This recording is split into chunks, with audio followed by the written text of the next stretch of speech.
What's up? What's up? Graduates, faculty, class marshals, President Faust, Dean Karana, honored guests, parents, confused tourists, friends, bored siblings, and other family members. Thank you so much for having me here today. And congratulations to all of you, particularly the class of 2016. And congratulations to the parents. Parents, today's a big day for you too. You've significantly lowered your chances of your kids moving back home. It could still happen though, so don't get cocky, okay? Don't turn that room into a home gym yet. When I first got the call to be the class day speaker, I was touched and thrilled, and I swelled with pride. Of course, that call came in 2011, and they only called me because they needed me to forward the request to Amy Poehler. But this year, when I got the call, I had the same reaction I had when I was accepted to Harvard. Wow, a bunch of people said no, and they had to go to the waiting list. That's true, I was on the waiting list. Nonetheless, this is a dream come true, so thank you for allowing me to be here today. I graduated from this esteemed establishment in 1997. 19 years ago, I was right where you are. I was poised to receive the highest collegiate honor in the world. So naturally, I slept through my alarm and was woken up by my boyfriend's roommate. Panicked and hungover, I checked my pager. That was cutting edge back then, by the way. And as I bolted to the yard, I threw on my cap and gown like I was in a John Hughes movie and made it just in time for commencement. I wish I could say a lot has changed since then. Fortunately, the exact same montage played out this morning, minus the cap and gown, plus a newly chronic knee problem, which slowed me down. And obviously, I have a much nicer pager now. Just standing here in Harvard Yard, I can easily transport myself back in time. I made so many wonderful memories here on this campus that will last a lifetime. Taking a quick power nap backstage at Sanders before an Opportunes jam, catching some truly impressive Z's in Lamont Library, falling asleep being anywhere near the Science Center. And then some non-sleep related memories, like pre-gaming for a 90s dance at Elliott House, which at the time we just called a dance. Hooking up with someone in Kirkland so I wouldn't have to walk all the way back to Courier. Hooking up with someone in Dunster A entry so I wouldn't have to walk all the way back to Dunster C entry.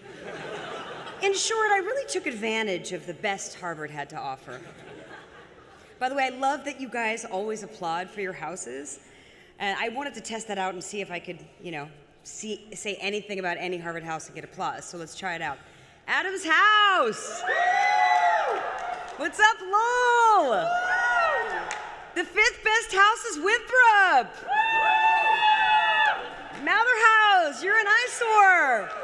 Really? That works? Wow, that's amazing. Yeah.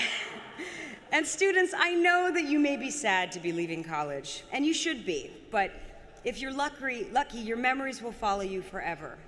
Even though they live all over the world, many of my closest friends are still the ones I made right here in the yard. And I've been lucky enough to work with several of them. For example, Michael Schur, class of '97, who was a writer on The Office, creator of Brooklyn Nine-Nine, and most important to me, creator of Parks and Recreation. But before all that, he was my first romantic co-star ever in the 1993 Leverett Old Library production of the not-so-classic play Love, Sex, and the IRS. The play opened every night with Mike and me making out on a couch. And 20 years later, Mike and I have birthed a rule-breaking, chestnut-haired, cunning, naive, sophisticated, newborn baby sunfish nurse named Ann Perkins. So the moral of the story is, if you make out with someone in Leverett Old Library, you're guaranteed at least a network sitcom. If you make out in Quincy Cube, you're lucky if you have a web series in your future. An extended, suggestive hug in the Courier dining hall means nothing. You get nothing for that. Believe it or not, though, I didn't leave Harvard with ambitions to make it in Hollywood. No, I left Harvard to make history. And I'm proud to say you're watching history being made right now. Yes, ladies and gentlemen, it's true. I am the only second generation Class Day speaker at Harvard in the history of mankind. Thank you. Huge accomplishment today. And as they mentioned, my father, Quincy Jones, was my Class Day speaker in 1997. So, hopefully one of you graduates out there is my illegitimate child, and you will be up here speaking in 20 years. Don't laugh, it's possible. I was pretty hungover right about the time all of you were conceived. Just kidding, I don't have kids. Or do I? I don't. Maybe I do. No, seriously, I don't, and I really don't appreciate you pressuring me about this. As I look around, though, I'm reminded of not only how Harvard influenced me, but also how I influenced Harvard. I was always very outspoken politically. For example, there was an important, some would say, historic moment in 1995. My sophomore year, a frozen yogurt machine was installed in Courier House. As to be expected, lives were changed. And I just reread the inspirational quote I gave the Harvard Crimson about that froyo machine. It provides automatic gratification, says Rashida Jones, class of '97. All you have to do is pull down the lever. And that, my young friends, is what I'm here to tell you today. All you need to do in life, whoa. Everything okay? That's what I'm here to tell you today. All you have to do in life is pull down the lever. I'm just kidding. Could you imagine if I gave a whole speech about fro? You guys would be so bummed. Okay, and my illegitimate child would never get a chance to speak here in 2038 or whatever.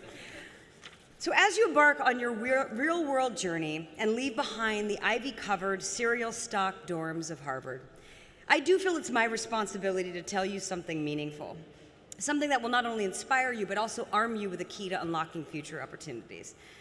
After all, as Harvard graduates, this commencement is literally the only time anyone will be rooting for your success. America loves an underdog, and you are not underdogs. You are now the opposite of underdogs. It doesn't matter if your application was a sob story. It doesn't matter what financial and personal obstacles you've overcome. It doesn't matter if you're the first person in your family to graduate college and your grandma is crying right now. Tears of joy, tears of the American promise, tears of generations who sacrificed and lived and worked and died so that you could stand here and accept a diploma and fulfill a century's worth of dreams. No one cares. Because now you're Harvard graduates. Yes, you are overdogs. Get used to it. Anytime someone asks you where you went to school and you answer Harvard, they're going to say, "Oh, Harvard, okay, I get it, you're smart, stop bragging." Everyone's just going to assume that you went to college with Malia Obama, even though you just missed her. So by the way, start practicing your lies right now about how you were her classmate. "Oh, Malia, yeah, we were really close. We took Ec 10 together, which is a very intimate class. And I remember saying to Malia, I bet you learned a thing or two about economics at the White House." We had a good laugh, Malia and I. She's great. And yet, as you head out into the world with this insane head start, you're still going to need advice. Because you're idiots. I'm sorry, it's true. I didn't know it either at 21, but it's true. If it weren't true, why wouldn't you have chosen to go to Stanford, where the weather is sick, and it's right next door to Silicon Valley?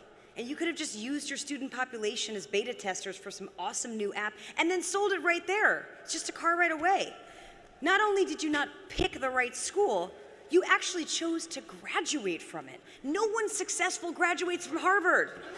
As mentioned, Matt Damon, William Randolph Hearst, Bonnie Raitt, Bill Gates, Mark Zuckerberg, dropouts. Can you name anyone cool who did graduate from Harvard? No. I looked it up, and there's not a single example of a successful person that graduated from Harvard. But Rashida, you may ask, what about you? Sure, fine, I'm doing all right. But Zuckerberg is doing real all right. He's killing it.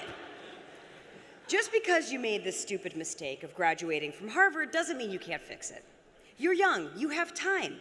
You're thinking, I'm only 21, let me enjoy my life a little. Sure, enjoy your life, but just remember that 17,000 vape hits later, 20 years will have passed, and you will be asking yourself giant questions about work-life balance, priorities and passion, meaning and direction. And you will be both empowered and constrained by the choices you make and the ones you don't make the minute you walk out of this yard.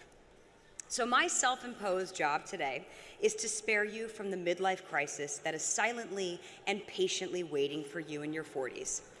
This may not sound like a pressing issue today as you prepare to enter the land of adult responsibility, but every move you make from now on is creating the map, the foundation on which you build upon for your whole life.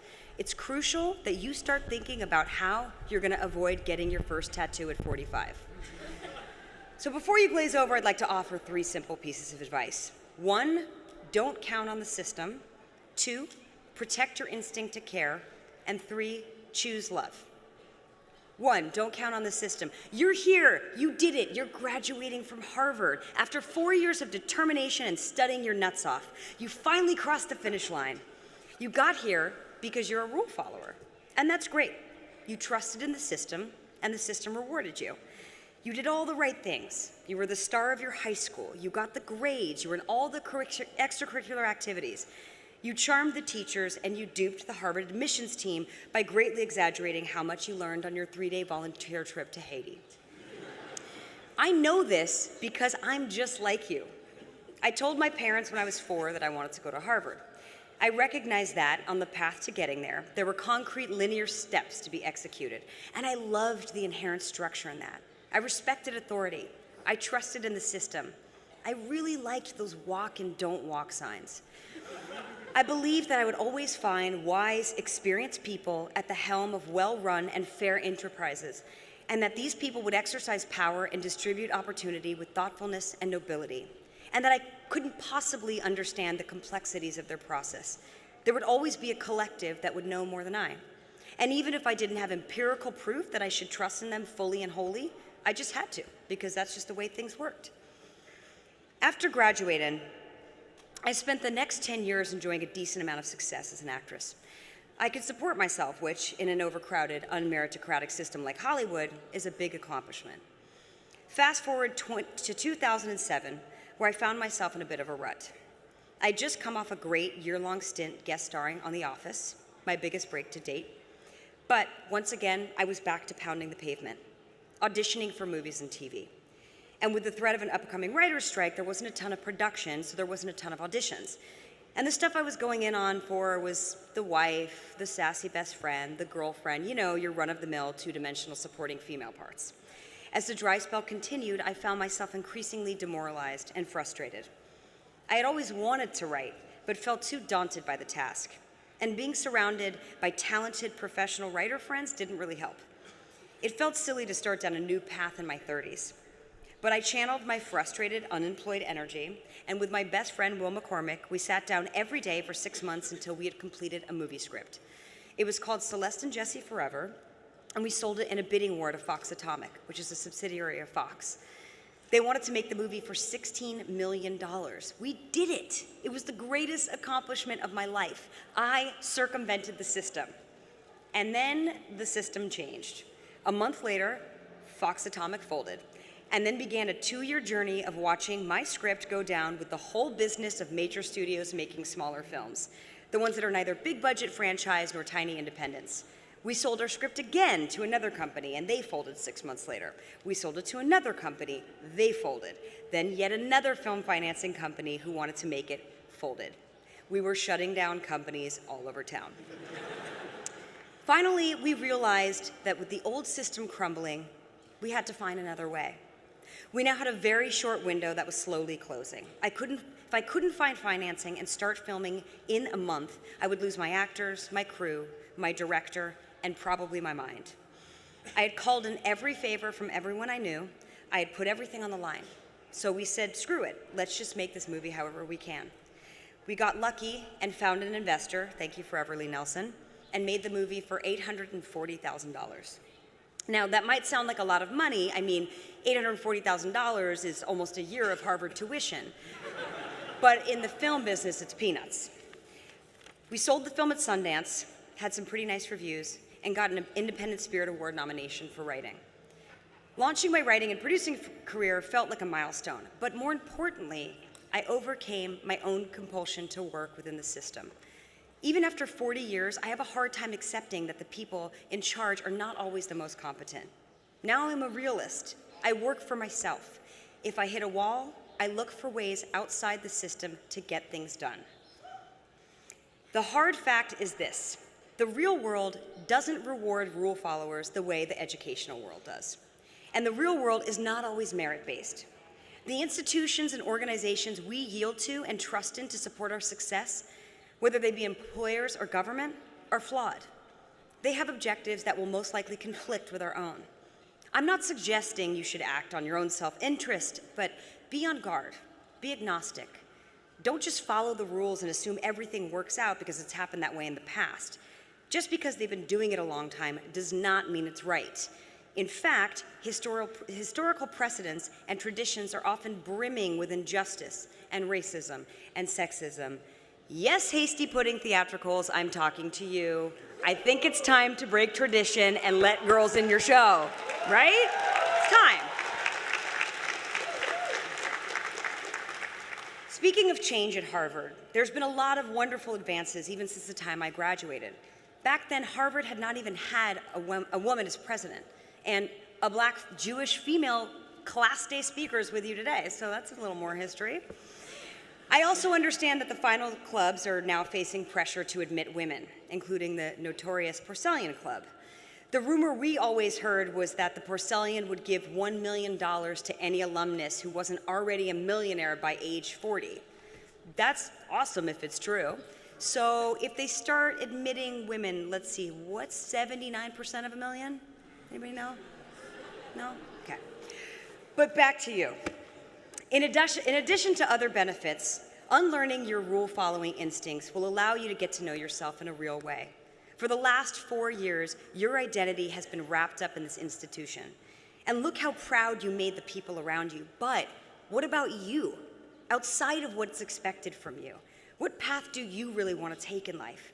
What are you prepared to tolerate to realize that path? Or are you waiting for someone else to define that path for you? As a fellow rule follower, I can also tell you that it's very painful when the things you believe in start to show their cracks and their imperfections.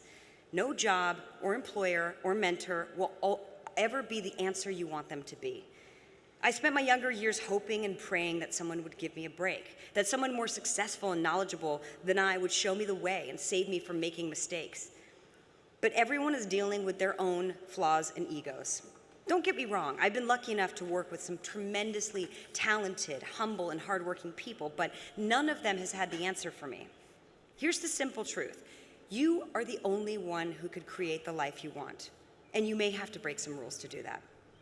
Now, I'm not suggesting that you drop out of society, liquidate your bar mitzvah money, and take up kite surfing in Kauai. I mean, do that if you want, because it sounds kind of awesome. I'm only saying this. You're the only one who can create a system that's going to work for you, and that needs to start right now. Number 2, protect your instinct to care. Now I'm going to speak for 85 minutes about your instincts. I'm just kidding. This is going to be short. I'm not going to tell you to be the best or dream big or get rich because A, it's not the 80s, and B, I'm a little bit bored with the American dream of wanting to be rich or being rich and gloating about it publicly, even on a campaign trail. Seriously, what is going on? It's officially embarrassing.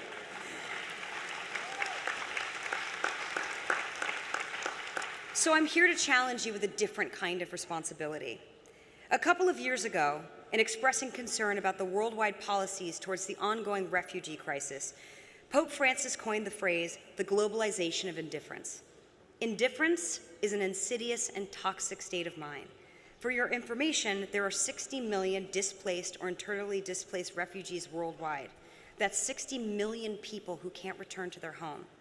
We shouldn't be indifferent about that. Unfortunately, the world you've inherited is beat down and polarized and fraught with conflict. We as humans are not great at learning from our collective mistakes, but it's nothing we can't recover from. It will take a generation of compassion and empathy and action to make it happen, and that's where you come in. Having compassion and focus is becoming increasingly more difficult in the information age because there's a lot of information. It's hard to care about something for very long because before you know it, there's an even newer breaking news story or the ding of an email or a Facebook notification begging for you to care about it. Changing focus quickly is now a required survival skill. The good thing about the internet is that everyone has a voice. Yay! The bad thing about the internet is that everybody has a voice. Boo! There's space carved out for the whole spectrum. This disenfranchised, marginal groups who finally have a platform to talk about the injustice they've endured, but also the hateful, the anonymous, and the uninformed. And unfortunately, those voices are loud. In the face of all that noise, it's harder than ever to stay committed to do the things you really care about. But don't be distracted. Do not be dissuaded. Do not be discouraged. Keep caring. It's not enough to talk amongst your friends about the problems you see in the world. Now is the time to be vocal. Now is the time to be loud, louder than the loudest troll on the internet. And if that's not in your nature, too bad. Get louder. We need it right now.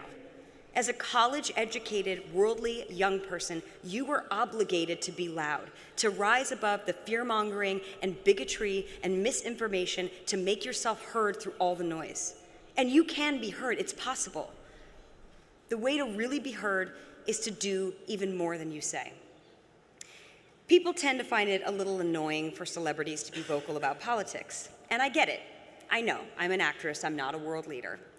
And the line of reasoning is these bright, shiny objects get more airtime, not because they're more informed or they're any smarter, but just because they played some badass hero in a movie and they think they know everything.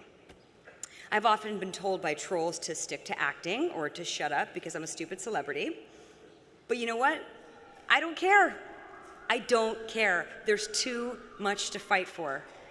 The equality and respect that people before us have fought for and the laws put in place to protect these things are at risk of slipping away.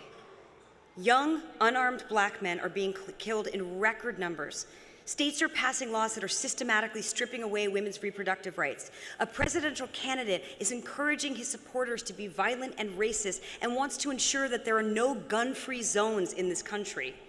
While we're distracted with pretty Instagram shots of coffee and celebrity breakups, our freedoms are at risk of slipping away. And to me, this issue is more important than smiling pretty and talking about how much fun I had on a movie set. I am aware this could make me unlikable. I'm aware that being political could open me up to criticism. And look, every one of us wants to be liked. It sucks to have people say awful things about you. I mean, no human is immune to that except maybe Donald Trump. I'm not sure he's human, so we'll see. All this to say, care about what matters to you. And don't let complacency or feeling overwhelmed or the haters distract you from this. It's too important. As my dear friend, who I've never met before, DJ Khaled says, they don't want you to win, so you have to win by caring. That's what he means when he says win. He wants you to care. I want you to care. Whatever, you know what I mean. Protect your instinct to care. Choose love. My dad has given me some remarkable advice over the years. Actually, just a couple hours ago, he said something profound. He said, honey, in your speech today, make sure you mention my remarkable advice.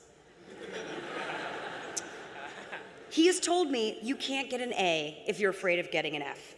He has told me to approach work with humility and grace because I'm really just a conduit for a higher power. He has told me to live every day like it's your last, and one day you'll be right. A piece of advice that becomes scarily more meaningful to me as the older I get. But maybe the best advice he's ever given me is to live in love and not fear.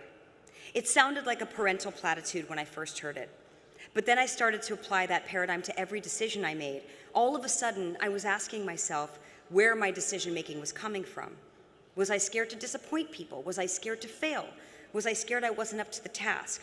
Or was I excited and nervous about the unknown? Did I picture myself possibly pushing past what I thought my limitations were? We have to consciously choose love because it's scary. Choosing love is not always the easiest answer, and it doesn't always put you on the clearest path. Choosing love is inexorably tied to taking risk. And what this actually means to you, I can't ever know because it's different for everyone. What you love is so personal. What inspires you, what makes you tick. So I can only say, when big decisions pop up, get quiet, real quiet, and listen. Turn off your phone, turn off your computer, and listen to your true heart. Hear the thing that makes you feel sick with excitement and scares you because you know you'll learn, and do that thing.